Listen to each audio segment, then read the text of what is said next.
He's back. Team building, marketing, and more with Devin Miller, episode 132. Are you ready to make your law firm a profit-generating machine that will free up your time and skyrocket your impact? With more than 2 decades of business growth experience and having proven that you can be successful while prioritizing your family and your impact, introducing the Profit with Law podcast. I am your host, the creator of the Firm Differentiator 10X Effect, Moshe Amsel. Well, hello and welcome to another great guest episode here on the Profit with Law podcast. Excuse me, got my tongue twisted today. We are bringing a second episode here, repeat guest on the show, and we don't have a lot of those, so I'm excited to share Devin with you. So Devin Miller, founder and CEO, whatever you want to call it, of Miller IP Law, was here on the show back in episode 39. And that was, to put it in context, that was released September 26th, 2019. So just about a year ago at the time of this recording. By the time this gets released, it'll be even closer to, exactly a year basically since we spoke. And I loved having Devin on the show because most attorneys hide behind, or most law firm owners hide behind this veil or this excuse that they don't teach business in law school.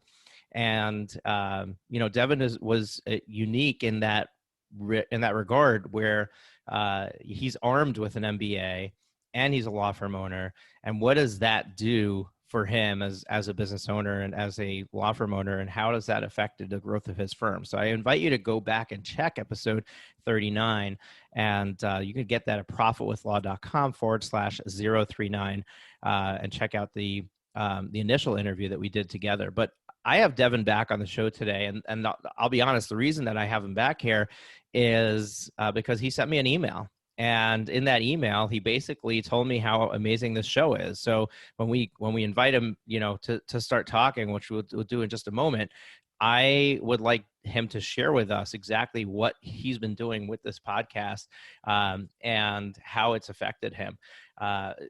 We don't get enough feedback. So if anybody's listening to this and this podcast has positively influenced you in your business growth in your journey, or even has just given you some good entertainment along the way, I would love it if you dropped me a note. And you can get me on Facebook, you can get me on LinkedIn, you can send an email.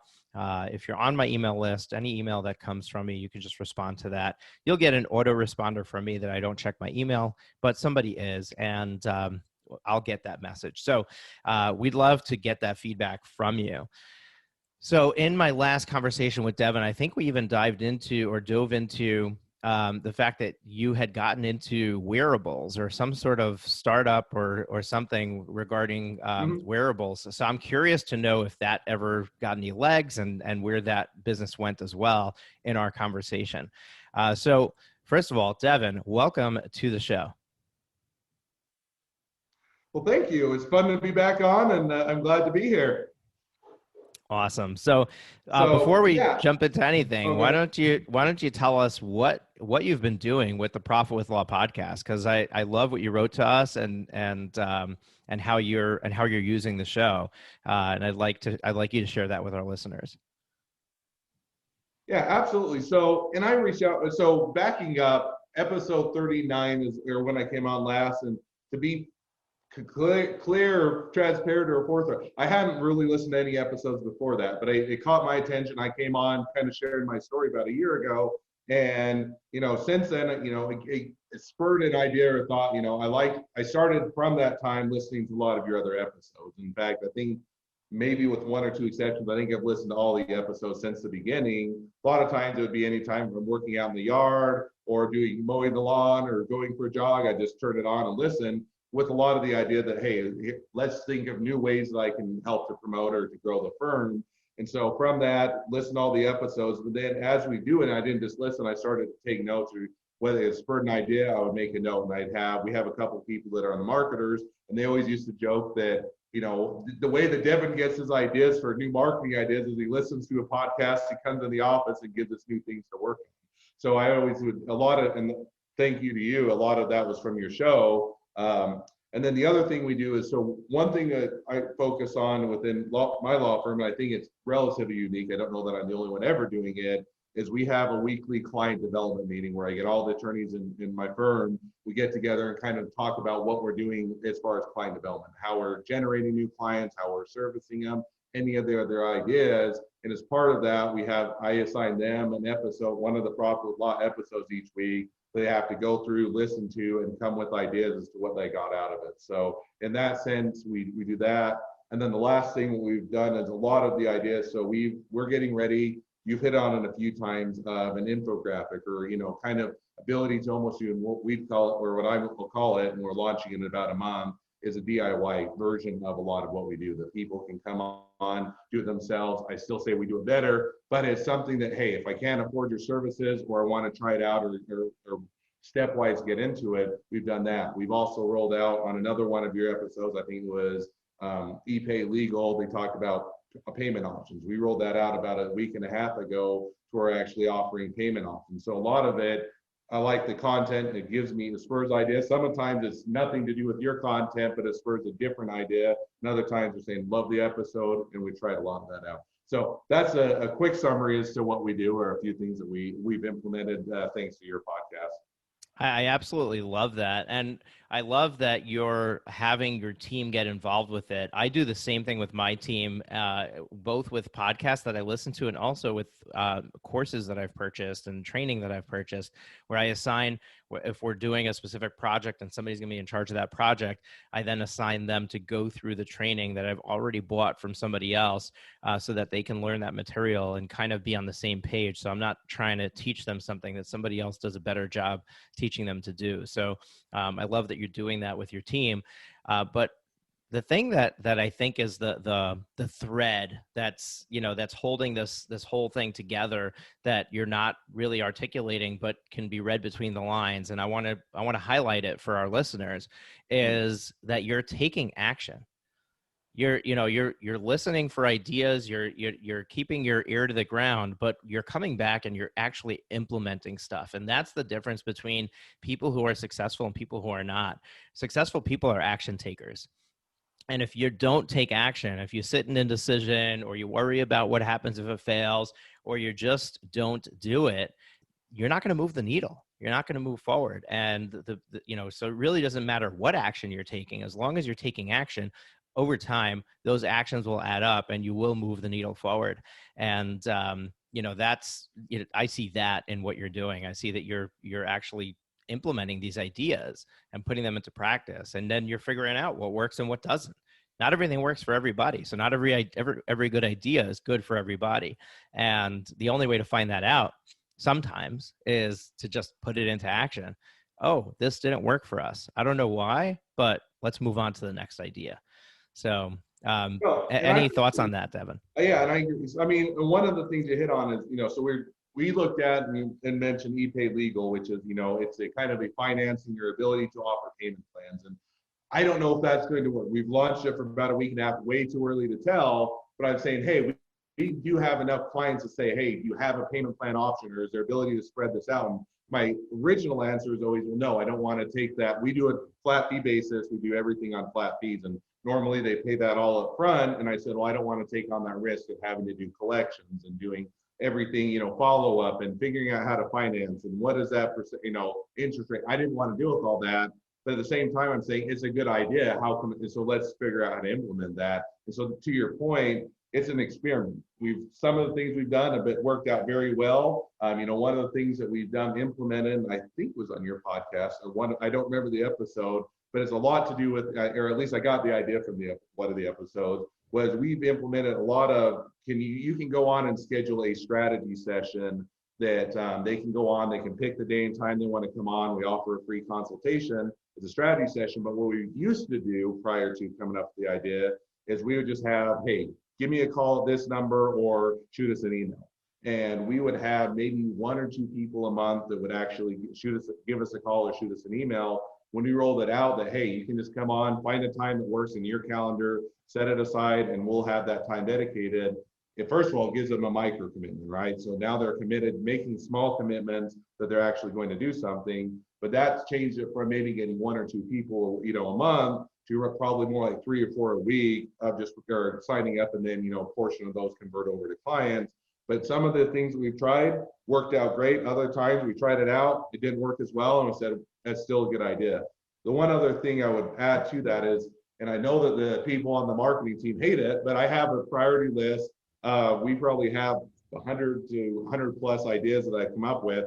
Can't implement them all at once. Almost to your point, there's only so many things we can do. But it's, hey, I'm going to take action on these. I don't want to forget about them. So we go through it about every 1 to 2 weeks, reprioritize a list, saying, okay, what have we got done? What do we have left to get done? Is anything moved up in the priority list or moved down in the priority list? But I want to capture those, and we have it so these are going to be taken action items. It's just when does that fall in, or how quickly do we move those up?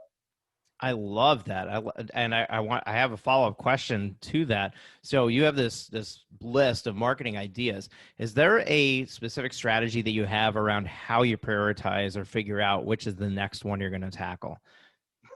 Yes and no. So some of it is, I will. One of it is a criteria I use is how quickly can we implement. I mean, if this is a 15-minute task and it's something I think will be impactful, it moves up on the priority list. If otherwise it's going to be a 2-week or 3-week project, and I can get 20 or 15 other things done in that same time for this one project, then I say, okay, is it really going to be impactful enough to pull aside all the other priorities ahead of it? The other one that I look at is, sometimes I'll put it on there, I'll go through and I'll put a question mark. I don't know what the priority list is, and then I'll prioritize that. And then based on feedback that I get on other things we're implementing, does this mean is this complementary to what the other programs that are working? So, whether it's the infographic, whether it's the, e-payment plans or those, I'm saying, are we doing other things that we're already rolling out? And really, I should move this up higher on the priority list because it complements, it builds on to what we're doing. And so that's a lot of times, and I'm sure some of it is just my gut. Hey, this is one that I put on there. I really rather implement now than waiting on it. And, I'll move that up just because that's what I feel like. But aside from that, the real 2 ones are how long it's going to take to roll out. Are we doing anything complementary to it? And do we think that it's going to build on that? Yeah, love that. And what kind of buy-in does your team have in this process? In other words, are they being assigned the tasks, or are they actually helping decide what are we going to attack next? Both. So some of it. So backing up and giving the context of the question, I think that for me at least, I think other people say it. I'm not the only one. You probably said it. Is that the legal industry is a very slow-moving industry, right? And so people generally, it's been done for a very long time, about the same way. A lot of law firms are run by older partners, and they've done it for 40 or 50 years this way, and they don't want to change, right? So, but there's that kind of that inertia that you have to, as you bring each team member on, get their buy-in as to whether, seeing the vision as to we're going to look for ways to do it differently. And so as I brought each team member on, some of them bought in very quickly. Some of them, it's taken a little bit of, hey, this is why we do it. And that's one of the, and I'll get to your question, I'm not avoiding it. But one of the other things is that's why I like to have them listen to the Profit with Law or other podcasts, but I love yours, is because then they get an idea of why I'm coming up with the idea. So it's a difference between, hey, I had this idea, now let's go implement it, versus if they listen, they get the context of why this makes sense, let's convince them what it makes. Then it's like, okay, I get why you're doing it. Yeah, that's a great idea. It gets their buy-in. So in that sense, it's easier to have their buy-in when I roll out the ideas, when they already get the context behind why I'm saying it. And it's pretty dynamic. So when we do the client generation or the client development meetings, they each have the goals that they set for each of them, how they're going to implement different things to help client development. And then we also talk about, I'll say, here's what the firm is doing. Here's that or different ideas. So give you an insight, we haven't rolled out the program, but it's one that we actually today, before the podcast, had one of our client development meetings. And we talked about, we had a few clients every so often that say, hey, is there a way for me to get to the top of the queue? Meaning we have our normal turnaround time to do things. I need to get my things done quicker. Can you do that? And so then we talked about, can we do an expedited fee? Can they, for an additional fee, can they get to the top of the queue? We're not going to do it for free. Doesn't make sense. And so we normally offer that as a one-off every so often when the client really needs it. But we talked about how we are going to implement that or roll that out to all of our clients and make that a program. And we had a good conversation. How is that going to work for you as attorneys? What makes sense? I also said, hey, let's offer the attorneys, if they're going to have to rearrange their schedule, let's give them a bonus on it. So they actually, if they do a good job, rearrange their schedule and get it done on time, get a bonus. So absolutely, we have a lot of back and forth, get their buy-in. They also understand why I'm doing it. And so I think that's helpful and to start to make the change in the legal industry. Yeah, I love that. And I love the way that not only are you thinking outside the box, but you're also thinking about the different players in on the team that are affected by it and how to get buy-in from each of them. And is your client development team, the people who are actually doing the client development, they're not attorneys themselves, are they? Yes and no. So I have a few people that are on just the marketing team, and that's the people that typically implement. When I have my crazy ideas or my new ideas, they're the ones that are going to implement it. When we have the client development meeting, I do invite all the attorneys. It's usually about a 30 to 40-minute meeting once a week. And so, because I think that all attorneys are going to be one of your good selling people in the sense that they're already working with their clients.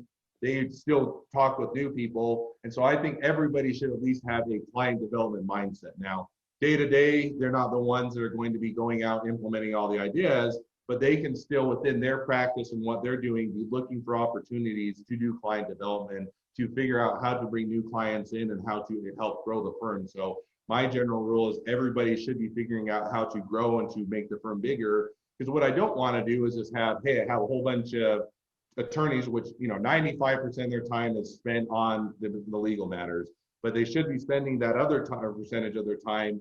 How can I help to build and grow the firm? I want everybody that's part of my firm to want to have the same vision of growing, expanding, and making it better. So I do pull them in. It's not on the same level as the marketing team, but they are involved in setting their own goals and how they're going to increase their portfolio of clients.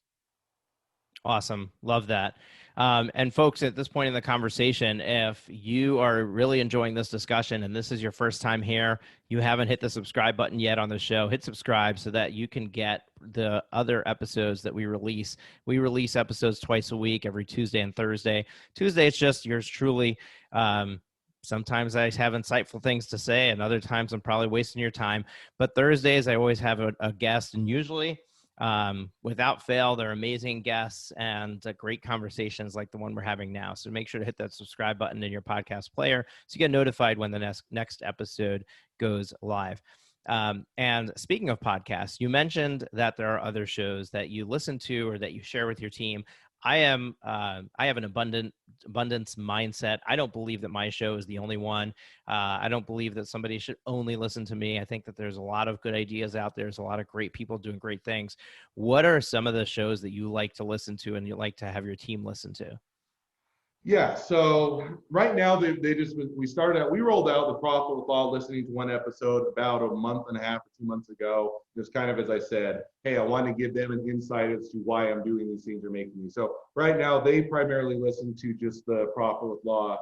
On myself, I kind of split it up into 3 different categories of the types of podcasts I listen to. So I usually split it up into kind of 3 different ones that I listen to. One is on almost purely marketing. One is on more business related podcasts. And then I like to know just more news related or general what's going on in the world.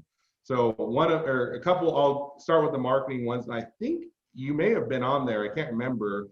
The Law Firm Growth Podcast was one that I like that's kind of in parallel or provides additional. I like to listen to that's Jan Roos, right? Exactly. So I like him. He does another great job, and I think you were on one or more of his episodes, and it was like, oh, it's Moshe. He's on this podcast too. So I like that one. I like to listen to a few different ones because I get different insights from different people. Everybody presents their information in a different way. Well, one other legal one that I listen, it's actually I think out of Australia, but I think is just as good for the U.S. market. Is called Better Law Firm Marketing. That one's a fairly insightful one. And then I also try and listen to ones that are outside of the legal industry in the sense, there's one that I listen to that's on real estate, and I'm forgetting the name. It's like the real estate marketing catalyst or something that I'd have to look up the name. Okay. But I listened to that one as to, hey, what is the real estate industry doing? I also listened to one that's called Marketing Geeks, and they're kind of all over the board of different things, but it's pulling in those different insights. Or to give the plug for the business one, the one that it's one that I've actually got my son to love to listen to now, which is kind of, it's not a kid podcast, but I listen to and put him on so much that now he loves to listen to as much as I do, which are Business Wars and American Innovation by Wondery. And he loves to listen to how, I think the one they're doing now is FedEx versus UPS and how they compete against each other. The one he loves the most is Hershey's versus Mars and how they built up the candy. Go figure, kid loves the candy one. But he loves that. And so I listen to those, and I won't get into the news ones are probably a bit more political, so not enter into political, but I do try and listen to those. And it's interesting. I even pull out things of those as how to market and how to grow the business, because I look and see how are they doing it. So I always am looking out for how to use the different areas in order to help or apply that into our industry. I love it. I love that you have a different variety of shows that you listen to.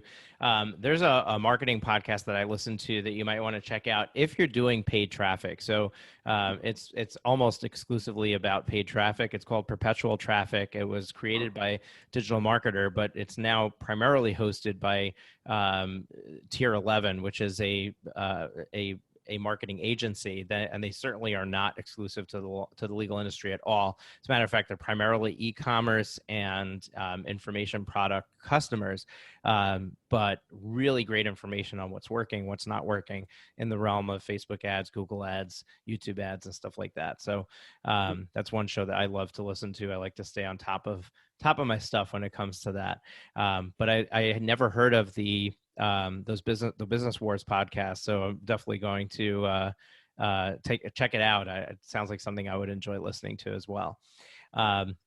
So I digressed into this little rabbit hole of podcasts. So let me jump back into the conversation we were having, and we were talking about your marketing. So let me ask you, what is like the number one source of leads coming into your business? Is it referral, or is it some other marketing effort that you're doing?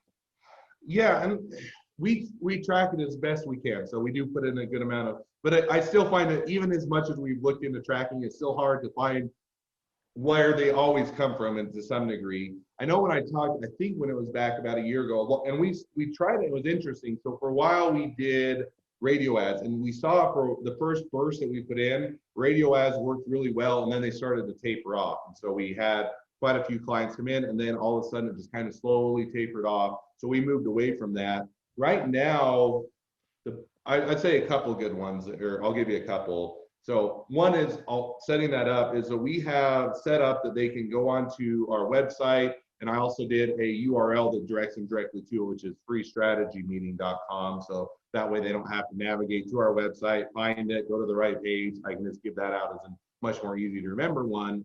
But I usually will, one is we do quite a bit on SEO, driving people to our website directly. And we've done it in a way that we provide a lot of information, a lot of educational information. But then, we also, I'll back up. I hate most law firm websites. I tend to hate. I don't think they do a good job. They don't provide the information that most people need. You don't know what the pricing is. You don't know how long it's going to take as a turnaround time. You don't even know half the time that people are going to be working with. So we set up the law website very specifically to answer a lot of those questions out the front, and then people will go and schedule a strategy session. So a decent amount is organic people finding out about us through the website and saying, hey, this is much better than what I'm used to. I'm going to schedule a strategy session. So that would be one. Another one we do a lot on is LinkedIn. So I'm a big advocate of LinkedIn, not from doing LinkedIn ads or LinkedIn advertising, but going on and organically making connections, reaching out. And it's surprising to me how many people are asking, if you were to go and just do a search for content, asking for recommendations, saying, hey, does anybody know a patent attorney? Anybody know a trademark attorney or anything else? And half the time those questions left go unanswered. And to me, that's one where that's an easy one. They're already wanting the service. They're already looking for someone. And you go and say, hey, we offer the service. I'd love to talk to you. grab some time with me and we'll do a free strategy session in order to go on. So that's another one that we've done that's been pretty successful. So we do a few other ones, but if you'd ask the top couple, those are a lot of ones that we generate a lot of business from. Last one is going to be referrals. We put a big focus on when we bring someone in, we follow up with them saying, now, if you have anybody else that needs help or we can help out, just let us know. We do it a little bit more complex than that, but kind of that same idea. So those are the ones that we generally focus on. Do you have any idea how much traffic you're getting on your website every month? It's steadily, with effort, it's steadily growing. I think when generally on a bad day, we have 100 to 150 people that come to our website. On a good day, it's 200 to 250. So over a month's time, we're probably anywhere on a bad month, 35 to 4,000 people. On a good month, 5 to 6,000. And you're booking how many calls on your website out of that? You said 4 a week, probably.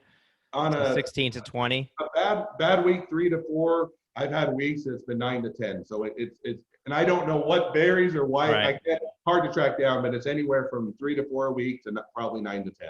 Yeah, so it sounds like you're running at about 1 to 2% of your website visitors are actually going and booking a call, right? Which is probably not bad. I don't know. I don't know how many of those visitors are real visitors. Like how many of them get there and they're like, oh, I didn't mean to get here and get go off the page and go somewhere else. But my guess is that there are a number of people who are hitting your website that are interested, and for whatever reason are not taking that next step. So I'm gonna give you a little bit of food for thought here, on publicly, so everyone can hear it. This is a great tip. The paid ads that you could do in Google, Facebook, YouTube, all those different channels, there's different levels of traffic that you can advertise to. So you can advertise to cold traffic where you're trying to get somebody's attention, never heard of you, probably doesn't even know that they need you. And then you need to educate them down this path of, hey, I need IP law. And then, the Miller IP law is the best place for me to get that. Let me go and book this consult. But somebody who's already visited your website, they're already warm traffic. They already know who you are. They already went and checked you out. So the question is why are they not booking the call? And it could be as simple as, hey, I didn't realize there was a booking link, or, I got called away because my phone rang, or I was browsing at 2 a.m. and fell asleep, or my kid pooped in their diaper, or whatever. I mean, there's a gazillion reasons why somebody would be on your website and not take the next step. So there's this concept of retargeting ads, which you can run on Facebook, on Google, on any platform. I mean, you can run it on Pinterest and Twitter. You can go crazy. But the biggest platform is Facebook, obviously. And then you do a lot on LinkedIn. So maybe you would even think about LinkedIn.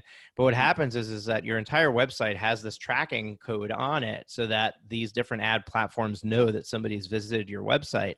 And then you can strategically retarget them with ads. So you can first have an ad that says, hey, did you forget to book your free strategy session? Click here. And it just puts it in front of them wherever they are to remind them that you have this free strategy session available. And then you start asking, okay, so if they didn't book the free strategy session because I put the ad in front of them, then maybe they weren't ready to book a free strategy session. So maybe they need some more questions answered. So then maybe I want to serve them some ads that's going to warm them up further. It's going to answer some of the top questions that people have so that you can take them on this journey proactively.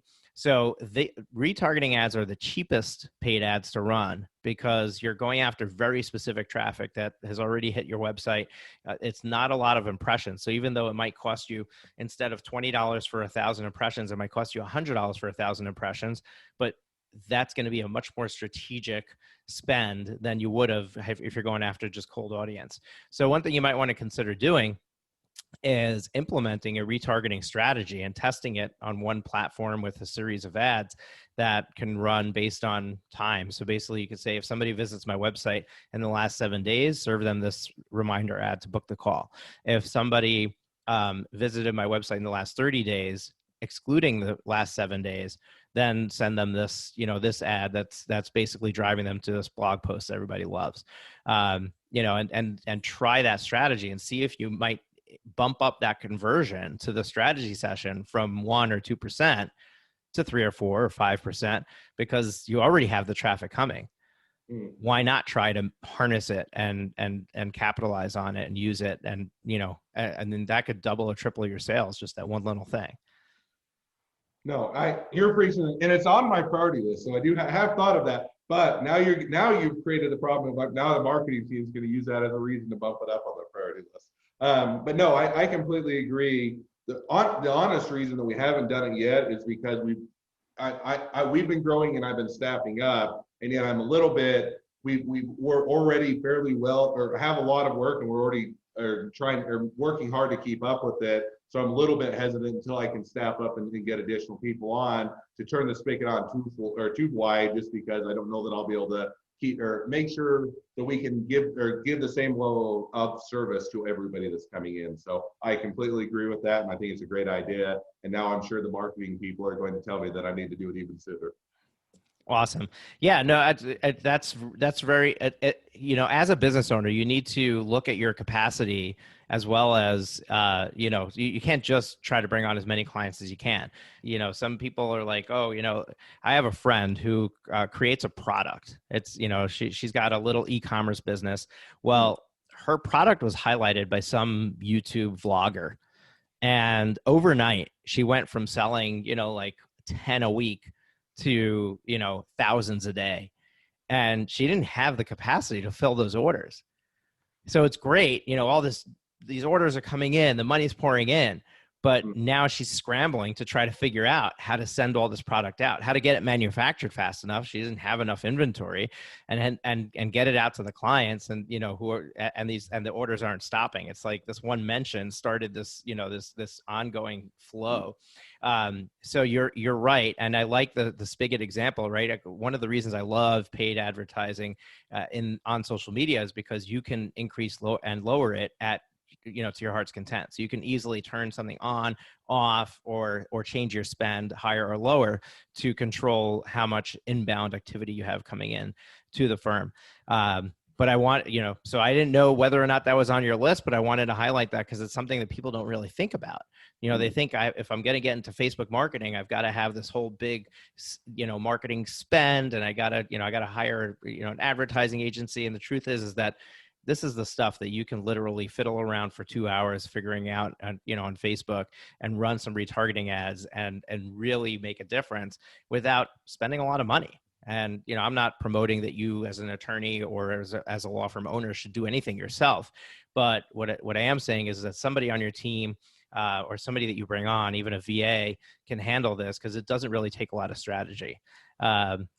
You don't have to figure out how to find the people, which is really the hardest part of those ad platforms, is finding the people that you're trying to reach. So these people already found you. It's just a matter of getting them to close the circuit. So I love that. Along this, go ahead. One that I was going to say, just to build on, because I think that I always look at it as, once I found the people, that, to your point, is almost the hardest thing.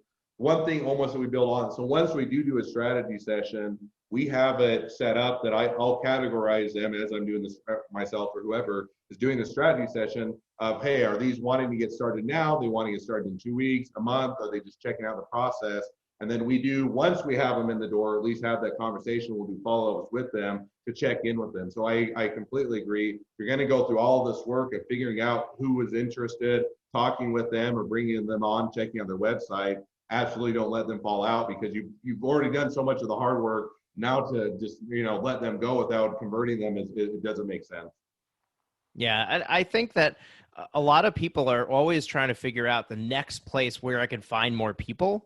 And we don't recognize how much we already have. We already have captivated attention. And how do we get them to take the next step? How do we move the people along? How do we increase those percentages so that we're not doing all this extra work? Like if SEO is working for you, then you don't need to look at paid advertising to find cold traffic. You've got plenty of cold traffic hitting your site on its own, which is now warm traffic. Now you just have to figure out, how do I convert more of those? So it actually makes marketing easier for you when you start thinking that way. And to your point, you got to have the capacity. So if you got to wait till you ramp up, then you wait till you ramp up, but you don't have to go looking for the next idea of how to find people when you already have the people coming. Now, SEO, I have a love-hate relationship with SEO because on the Everybody does. one, I don't know anybody who's had fully a love relationship. yeah, well, I think some of my friends who only do SEO marketing have a love relationship with SEO, but they probably hate it too. Um, for a small firm just getting started, I think that SEO is the wrong rabbit hole to go down because it's a long game. I mean, Mhm. it takes a lot of work over a long period of time to really start ranking for the right things, for your people. And I mean, it could be as early as 3 to 6 months, but realistically, it's probably longer than that. So my question to you, Devin, is, I mean, you've been at this for a while. How long did it take for you to really start seeing traffic coming in from SEO strategies from when you started until you started to really notice, hey, my customers are coming from here? Yeah, probably. I'm trying to think. It's one I'd have to think. Probably a year and a half.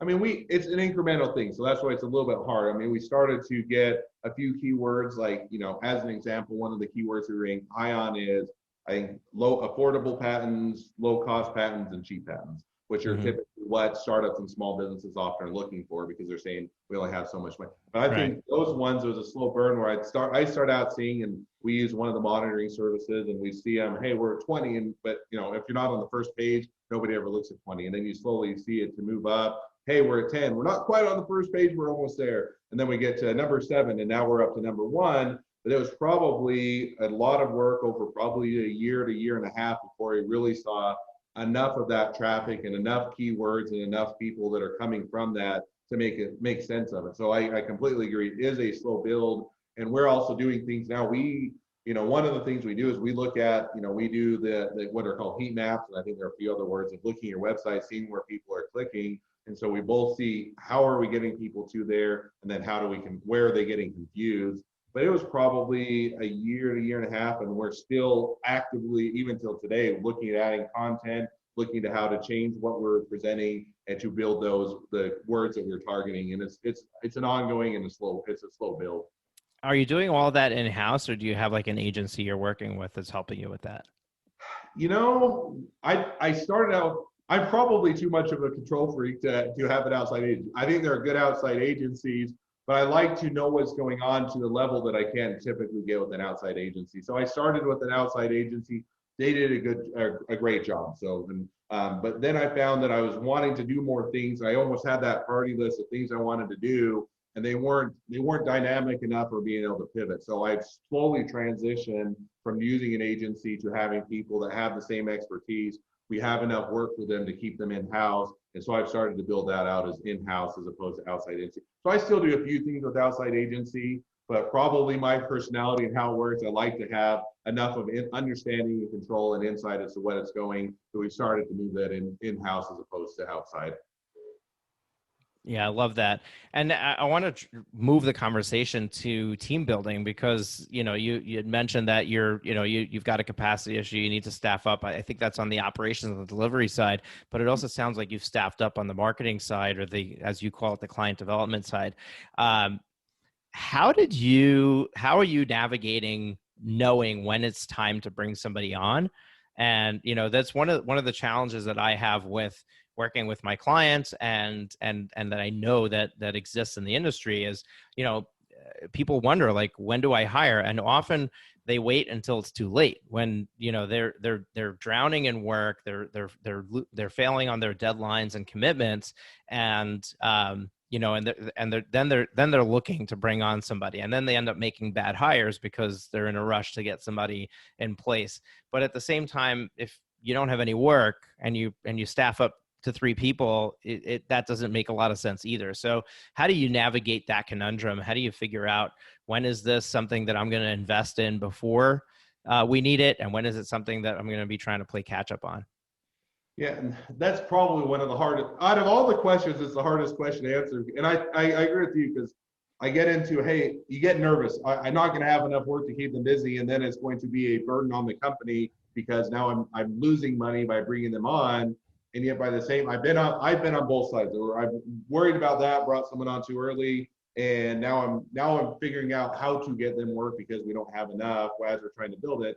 And yet on the other side, you're saying if I bring someone on, if I try and hire too quickly because we're overflowing with work because I waited too long, and now I'm trying to find someone that I made bad hires that way too, that you're saying this wasn't the right person and I hired them too quickly. So I I usually look at it as if I can I look at for me it's looking at the trends. I'm saying, okay, am I trending upward? Am I trending upward over a long enough period of time that as long as this continues to reasonably keep growing, I'm going to have the work there. And then I'll say, okay, if that's where it's going to be, if it's trending in that direction I usually give myself a 2 to 3 month period to say if it's only 1 month, if I have a busy month and then it goes back down, doesn't make sense to bring someone on. And even I say that's why I usually do about 3 months. If I'm at 2 months, I can still have a busy couple months, and it doesn't make sense to bring someone on full time. And I'm saying if I've hit that 3 month mark to where I'm seeing every month it's trending up to where I'm going to need someone if it keeps trending, then I start to take a look. So I usually try and project out about 4 months. Usually I figure 2 to 3 months for the trending, and about a month I give myself to find someone that I think is worthwhile to hire. Not always exactly that formula, but that's how, for me at least, it's worked. That I'm not, if I don't try and hire someone too early because it's not trending in that direction, and I'm trying to project out before it gets to overloading and not being able to do a good job. And so that's kind of how at least for me, I found that it works, or the approach that I take. Yeah, I like that a lot. What I like to look at is that there's different capacities or there's different seats that people are going to sit in. So I look at basically three areas. So there's back office. Those are the people who are just nobody cares. Okay, it's just the I work care that about it, but nobody right, else. exactly. The law firm owner cares about it because the law firm owner is the one who ends up doing the work if they're not there to do it. But the client doesn't know if the back office is not doing their job because they're not client facing people, and they're not affecting the inbound marketing or sales because they're not there, right? So the back office is your bookkeeping, your billing, your collections, office supply ordering, answering the phones, that kind of stuff. I mean, answering the phones could be sales and marketing, could be customer service as well, but you get the idea. So you got back office, you've got your sales and marketing, which is, okay, I'm bringing a new business to the firm. And then you've got the delivery whatever I promised I'm going to sell, which is my legal services, I got to deliver that. And that's my paralegals, my attorneys, my file clerks, that kind of stuff. So each of those needs to be looked at differently in this conversation of when do I know it's time to hire, and how do I navigate that.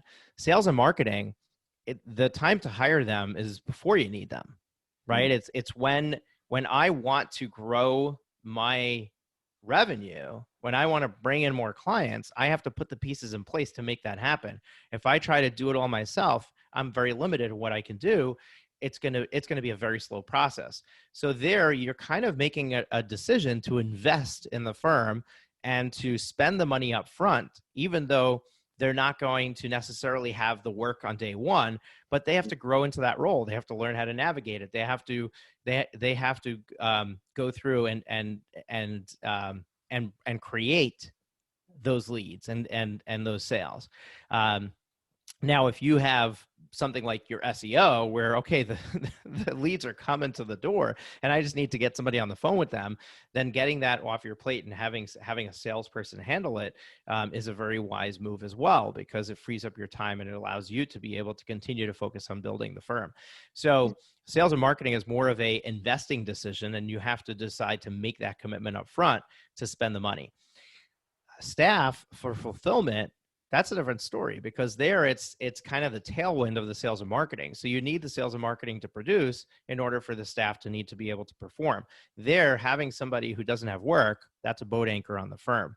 So in that area, we've interviewed a number of people on this podcast who have really good solutions for that, which is, hey, don't feel like, oh, I need to hire my next attorney, but instead let me build different options to fill capacity when we're at capacity until we have enough work that I say, okay, I'm ready to hire the next person.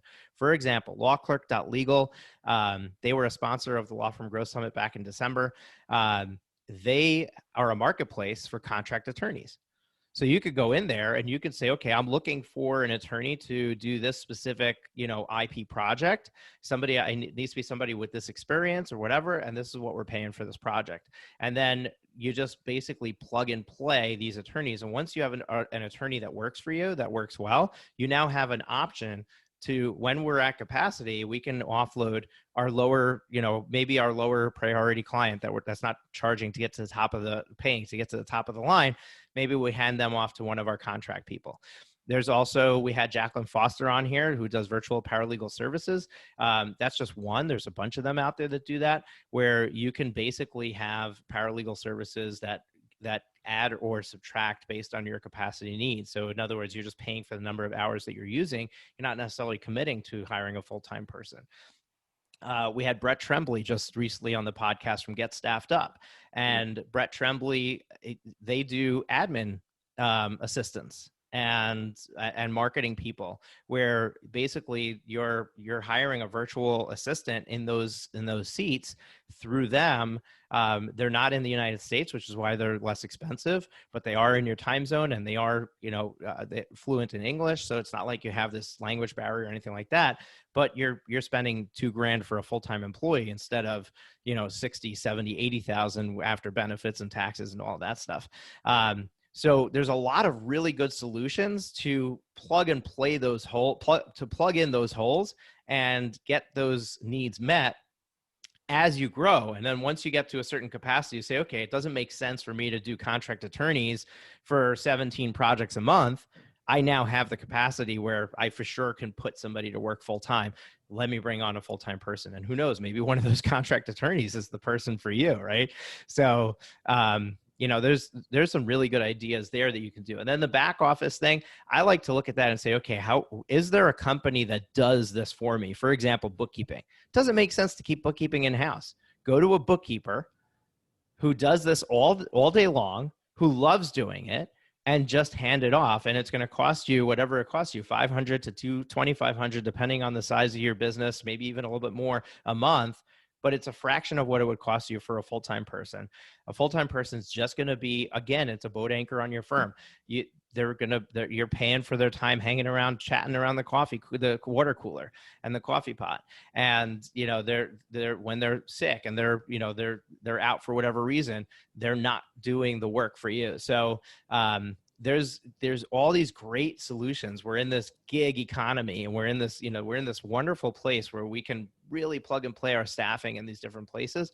But I think differentiating the role and the position that you're looking at, and understanding the different ways to look at that, from this is an investment to this is a need I have to fill, and this is and I don't want to have over capacity, and navigating that. I think that there's a lot of options that we have to make this a much easier transition these days than it used to be. No, I think absolutely, and I probably oversimplify a lot of what you've touched on. I think are great, and we tend to. I don't like taxes. That's one of the things I never, and you probably, maybe with your financial background, like it more, but I that's not bookkeeping and finance. That's something I have a third party that does it, because that is nothing I even want to touch, and I don't enjoy it at all, and I don't want to bring it in house. So I think there's absolutely a lot of insight to what you're saying. Awesome. Yeah. So Devin, I mean, there's so many other things that we could touch on, but man, does time fly when we're having fun. Let me ask you this. We've got a few minutes left. Is there anything that you've come across in your journey over the last year that you'd be like, if I don't share this nugget with the audience, then I'd be doing them a disservice? Well, I'm going to, if I can. If not, you can tell me no. I always had a question I wanted you to answer on your podcast. I haven't heard an answer to, so maybe, can I have the opportunity to ask you that question? Sure. Absolutely. I love this game. All right, good. Then I have you as a quartered audience. So the question I always had, so we do flat fees, and I think I love the flat fee model, and I'm an absolute disciple of it, or whatever you want to call it.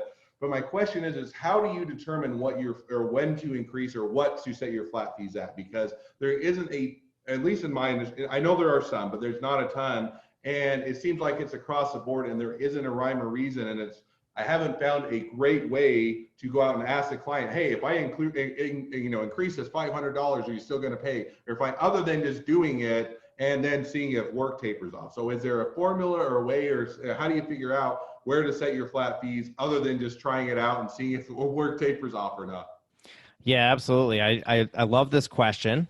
And I think that I talked about it in an episode, and I would have to find it. But I will tell you that there is, my background is accounting, and there's a great book written for accounting firms, but lawyers can get just as much out of it. It's called Price, The Fastest Way to Change Profits. It's by Mark Wickersham. And he is all about having this matrix created beforehand where you have 3 different packages next to each other for somebody to choose from. And he talks about how to price it, how to navigate that conversation. And we'll link that book up in the show notes. So first, I would recommend that you get that book and read it, because it'll really help you understand how to position your pricing so that people are not making a decision about whether or not your price is the right price or is worth them paying for, but instead they're comparing your 3 prices to each other and making a choice. Right. I like that. So that's number one is don't pit yourself against the competition or against their wallet, but rather pit yourself against yourself to drive them to the decision that you want them to make. So essentially the lowest price is going to be, this is the bare bones to get somebody through the door to become a client and to be able to serve them in some capacity. The middle of the road is, this is where my ideal client's going to fall. This is what I want to collect. And then the third one is going to be, this is the work that we really don't like to do. When we do, we always have, difficulties, and it always creates complications. And I'm going to price this to the moon. Like, I'm going to make this ridiculously expensive. So if somebody takes it, we're going to be very happy to do that work for them. But it's also going to be something that people look at and they're like, whoa, that costs that. I'm going to take this one. And it always pushes people back to the middle price and deciding on that one. So that's the synopsis of how that works when you have 3 of them next to each other. So your question was actually a few different questions of one. One question you asked is, how do I know when to raise my prices? My answer to you is raise your prices every year, minimum once a year. So regardless of whether or not the industry or your gut feeling or whatever, just raise it 3%, 5% every year. Because what's going to happen is, if you don't do that every year, you're going to find that 3 years, 4 years, 5 years down the road, suddenly you're not able to pay your bills because your profitability went down so much, because you still had to give raises to your employees. You still had to bring on people that were more expensive. Your marketing expenses increased. All your other expenses continue to rise, but you didn't increase the amount that you're collecting from your clients. So you gotta stay ahead of inflation. You gotta just keep raising prices. And everybody does it. I mean, it's harder.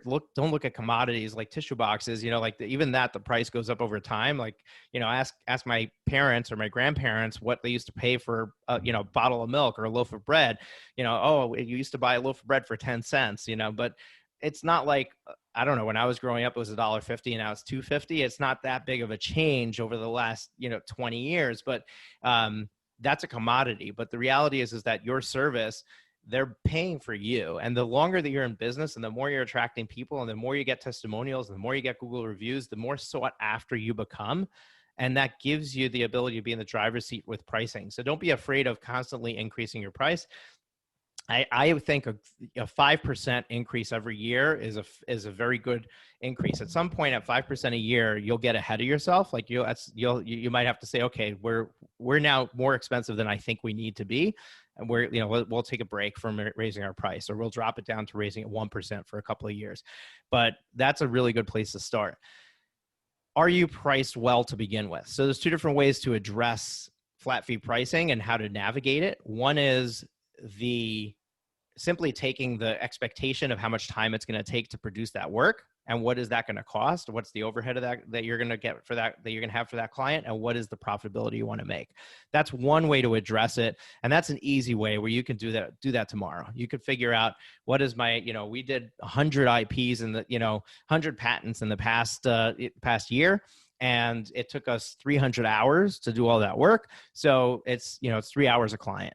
And you take that average and you say, okay, now I want to put in a fudge factor. So I'm going to make it 5 hours. Our hourly labor cost is, $60 an hour. So that's $300 of cost for the client. Plus we have the sales, plus we've got the back office, start putting all those pieces in. And now I know it costs me X amount of dollars to produce the work for one client.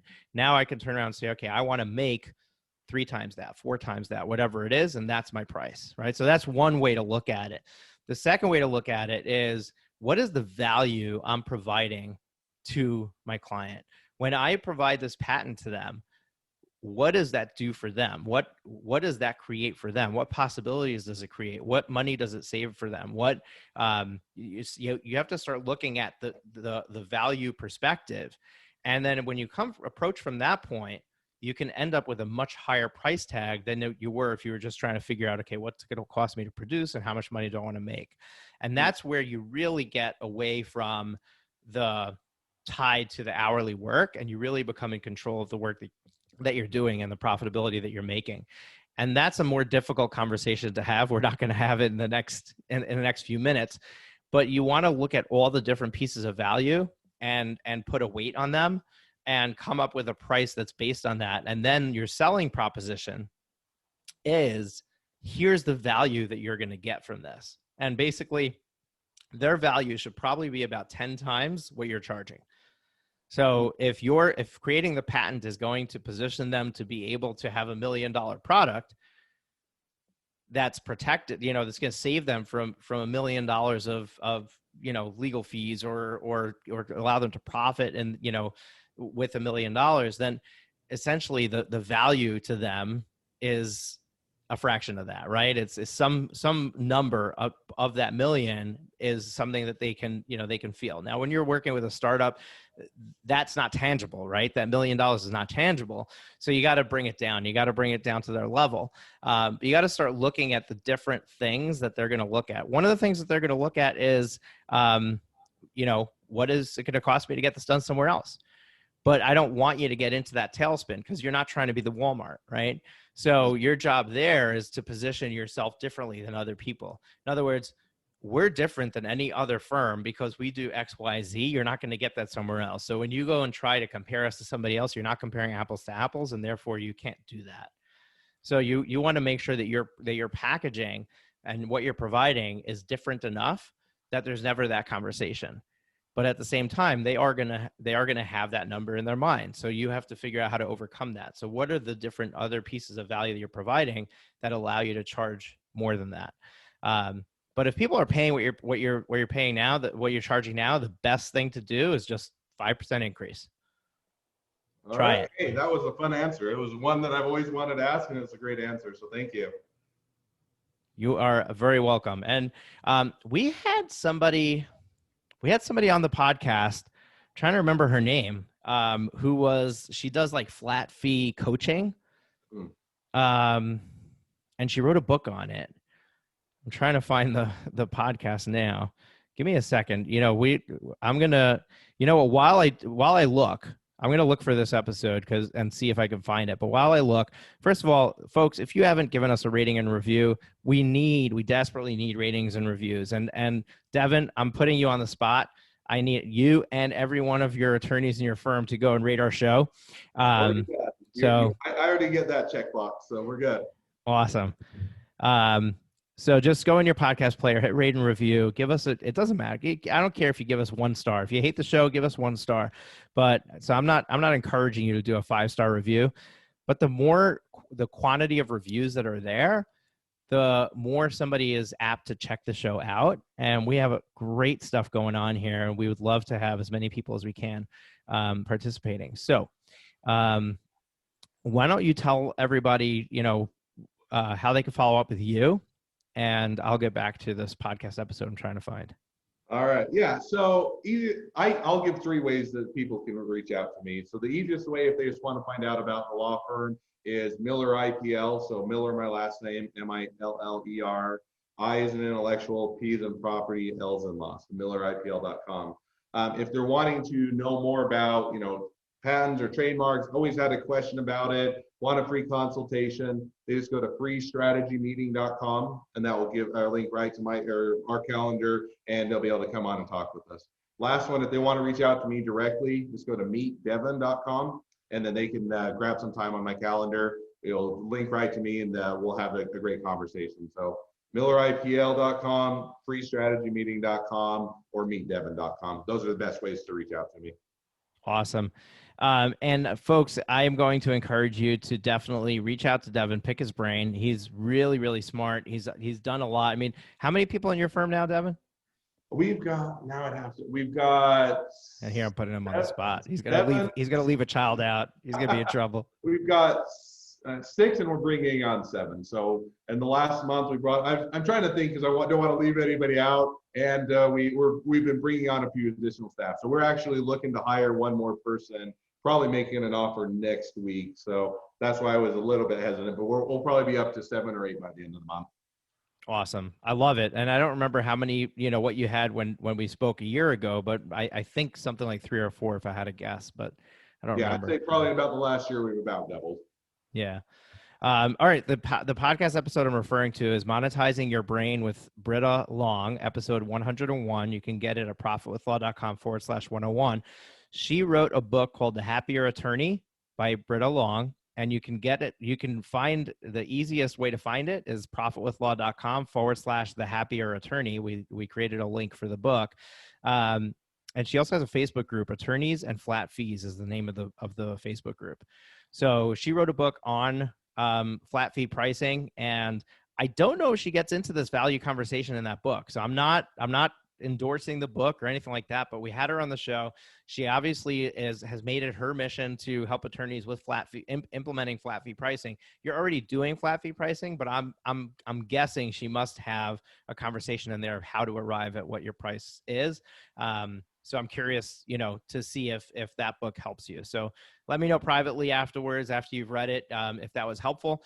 So I know whether that's something I can plug with this specific question in the future, because I haven't read it myself. I've already got your one of the other guests you had was, I can't remember his name now, but his book is Play Left Fullback. That's the one I'm reading right now. So that's Ben Glass. Ben Glass's book. I love that book. It was very well written. Ben was a great treat to have on the show, and now I got to find that episode number to tell everybody how to go. I'll put that book on the next after. I'm reading Play Left Fullback right now, and I'll put that on my book list right after that. So that's episode 124. It was just the beginning of August. Taking Action, Standing Out in a Crowd, and More Awesomeness with Ben Glass, episode 124, profitwithlaw.com/124. Also a great conversation. I don't know how I just found out about Ben in July. I don't know how some of these people stay under the radar. I just don't know about them, but I just found out about him. And what's interesting is I had one of his books on my shelf and didn't even realize it, because he had a book called Renegade Lawyer Marketing before Play Left Fullback. That was one of his books before. So, but that was a great conversation. Sounds like he's an amazing individual. We haven't met face to face, but here on Zoom we have. So Devin, remind me, where are you located? Just outside of Salt Lake City, Utah. So it's a small town. It's called Morgan, Utah, but we're just about just a few minutes north of Salt Lake City. Yeah, so if I'm never in Utah, but if I'm ever there, I'll look you up. But this was a great conversation, and really a treat to have you back for round 2 here on the podcast. And folks, I hope you enjoyed the conversation. Reach out to Devin, if you have any questions, and I look forward to checking in again a year from now, see where you're at. All right, I look forward to it as well. That's it for this week's episode of Profit with Law. If you have enjoyed the show, please consider sharing it with at least one person. Imagine how many lives we can change if we each shared this episode. Another way to share the episode is on social media. We appreciate your support and look forward to you joining us again next week.